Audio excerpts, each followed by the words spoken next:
Hi everybody, Golden Era Bookworm here, continuing with the Giant Killer series of interviews. And in today's video interview, we hear from Danny Padilla as he talks about the subject of diuretics and dieting.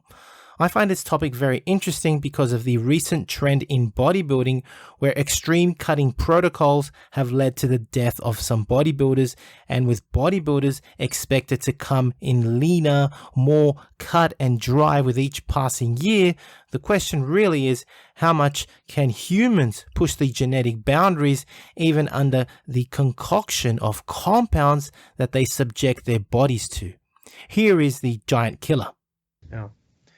Last question. Did you ever take any diuretics, and were they available back then? Diuretics? You know what? I tried diuretics one time, and it almost, I got such a bad reaction. I flattened out. I said, never again. I said, when you're not in shape, you're just not in shape. And the diuretic ain't going to do shit for you. So, of course, I was not in the best shape, and I was told, try this diuretic, and all I did was got flatter. So, see, to me, the guys dry out. You got to know what you're doing when you do that. I mean, like Momo Benazia would chew on apple skins and sit in a sauna and dry out. He looked tremendous, but guess what? It killed him. Yeah. He's not dead. And he was a great body, he had a great physique. And he timed it pretty good. So what you see with the guys now, they dry out pretty good. And so they get fat. They gain a lot of muscle, but with it fat. And then by drying out, they look pretty good. And then you hit the shot with an oil and push up a muscle that's a little weak. They dry out sometimes to the point where they get pretty sick. Yeah. What year was it that you tried a diuretic? Was it during the 81 Olympia, or was it? No, I never used it. I didn't need it. Okay. I didn't use it. It was probably later, like 84 or 85, in that time if I competed. And I tried it once. I didn't like it. I never did it again. I never had to.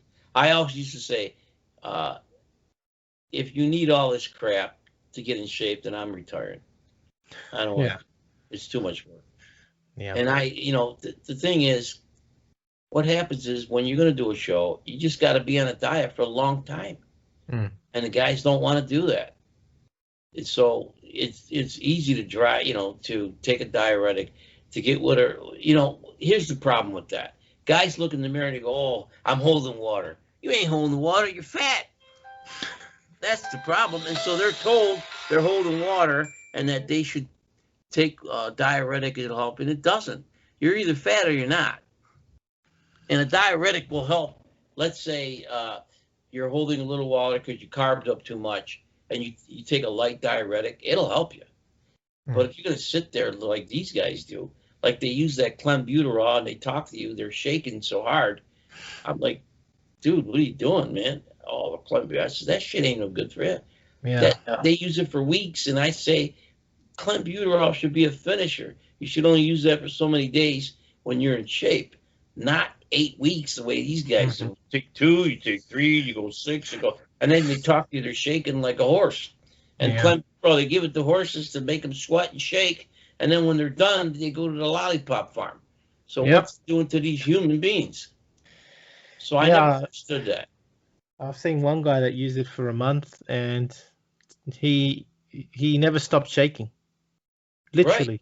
It attacks the nervous system. Yeah. So it's like, why? You got an automatic system, and you're shocking the body. That should only be for so many days before a show, not weeks. And they think they're going to cut up because they don't want to fucking diet. You got to diet. You got to sit down, come up with a plan, and follow through. And if it doesn't work, you chalk it up and say, I'll never do this again. It was no good. But the reality is, to get cut up, you need to diet, and it takes weeks.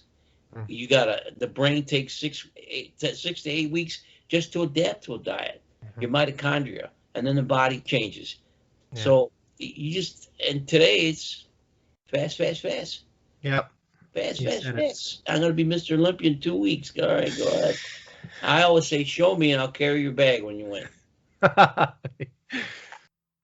As always, Danny is a cut and dry guy. Pardon the pun. Danny really delivers a clear message though in this video and gets straight to the point in this interview on diet and diuretics. As Danny states, dieting down over time is the healthier approach to gaining definition during the pre-contest prep, and diuretics, if used, should be used as a finisher.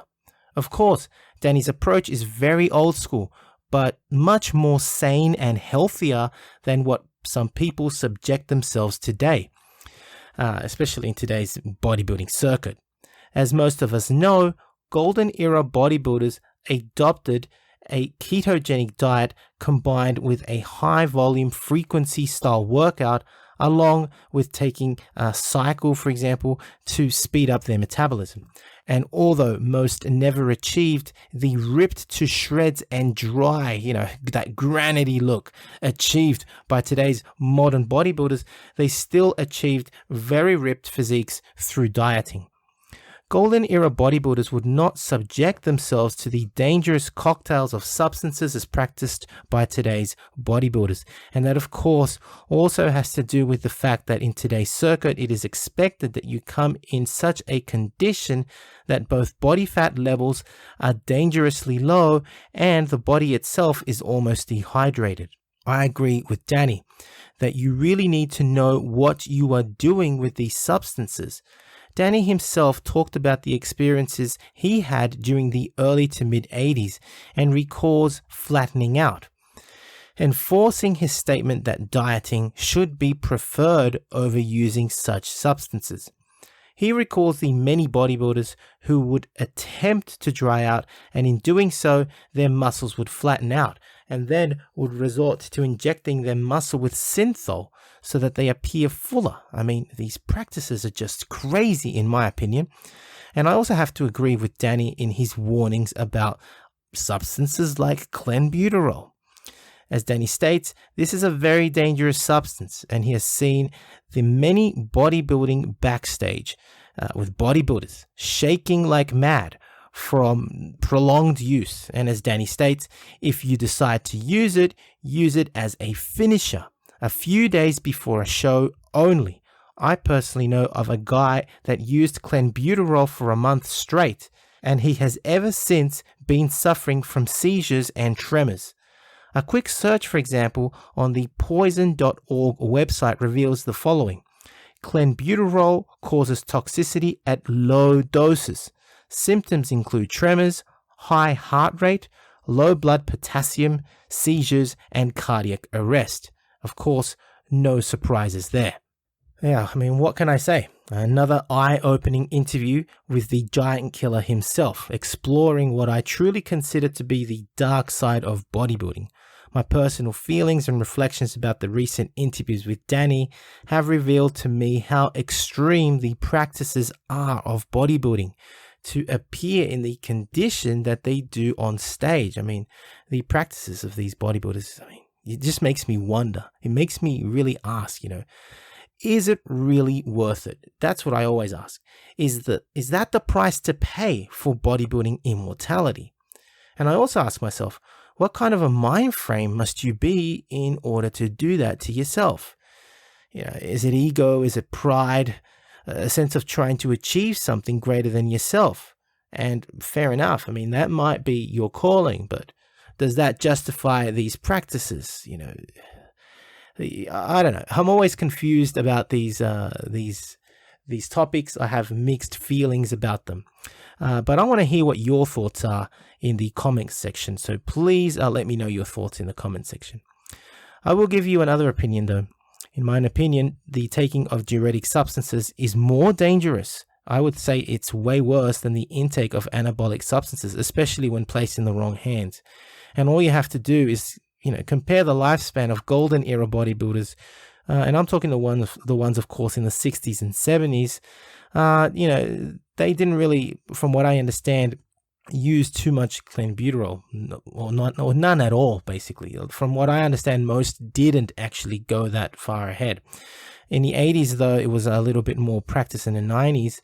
And, when you compare it now to nowadays, these guys dying in their 20s and early 40s, as they say, they build themselves up to become a beautiful corpse. And, I just want to leave it at that, I guess. If you have enjoyed this video, please give the video a like and subscribe to this channel for more golden era bodybuilding content. And please again, leave me your comments. I want to hear what you've got to say. I agree that this has been a rather depressing topic to talk about, at least in my own opinion, but it is what it is. And some people will do just about anything to chase that moment of glory. You know, I just like reflecting. There's a great book written by, I think, John Fair on the story of Mr. America. I think it's called The Tragic Story of Mr. America, the falling of an icon, something like that. And it compares the lifespan of bodybuilders throughout the bodybuilders from the 40s, 50s, 60s, 70s. And these guys, they lived a long life. You look at most of the golden era, and when I talk golden era, I don't mean what modern kids call the golden era bodybuilding, which is the 80s and 90s. No, I'm talking about the real golden era, the 60s and 70s, right? These guys lived to, most of them live anywhere up to anywhere between 60, 70, 80 years old plus. They live a normal life. They die at a age where one could say, okay, they're getting old, and they die from these particular genetic disorders that they may have, or predisposition to certain diseases. And you hear that they die of these things. But, when it turned around about in the 90s, with the appearance of the mass monsters and the intake of growth hormone and insulin and all these other things that they're taking, I mean, these concoctions and everything that they're doing to themselves, and you hear about all these stories of them, suffering backstage, and you see it even on the bodybuilding platform. Yeah, I mean, you hear of these guys dying at 30 and 40, even back then. And I guess in the 90s, it was more like the 40s and 50s. They were dying, in their 40s and 50s. But now these kids are dying at 20, 30 years of age. I mean, again, is it worth it? Is it worth it for that moment of glory? I don't know. Anyway, that's it from me. This is the Golden Era Bookworm saying bye for now. Now, if you're interested in learning more about Vince Gironda's approach to bodybuilding, his principles, and all these tips of wisdom that he has, I mean, there's so much stuff that probably hasn't been proven by science, and it will take science to prove or disprove Vince. But to be honest, these 3 books, I believe, which I call the Classic Physique Bundle, are the best books that Vince ever came out with. And they, of course, are the Wild Physique, the Master Series, and the Pro Series. Have a look at it this way. The Wild Physique, I believe, is like the ABCs of Vince Gironda's principles to bodybuilding. He teaches you the exercises and his principles. But how do you put them together? Well, the Master Series is a 14-month program of using all of these principles, all of the diets that Vince came out with, all of the exercises. And believe me, it's a brilliant, brilliant program. Many people have used it. I know personally a lot of bodybuilders that have actually used it and made fantastic results with it. And of course, the Pro Series was a book that he came out with later on, specially targeted for getting into competition. It's just these 3 books, as I call it, the Classic Physique Bundle, Vince's best work, and available, of course, at www.goldenerabookworm.com. Now, the Pro Series of Bodybuilding, which was targeted for professional bodybuilders, contains 6 programs, each of which go for 2 months each. So it's a whole year, again, in preparation for competition. Need a bodybuilding poster for your gym or office? Then check out Ironman Magazine archive.smugmug.com for the highest quality posters on the planet. Scroll through the galleries of all the legends, including greats such as Arnold, Frank Zane, Sergio Oliva, Serge Nubret, Tom Platz, and Larry Scott, and much, much more, and select your poster now. To support your favorite YouTube channel, please visit teespring.com/store/Golden Era Bookworm for merchandise, including t-shirts, hoodies, face masks, phone cases, and much, much more. Once again, at teespring.com/store/Golden Era Bookworm. Become a patron at www.patreon.com/Golden Era Bookworm for hard to find books, scans of rare photos, and articles on the Golden Era of bodybuilding. To take full advantage of my collaborations, use code GEB20 with NSPnutrition.com and VinceGironda.com, as well as code BOOKWORM12 at OSL.com for a discount at checkout.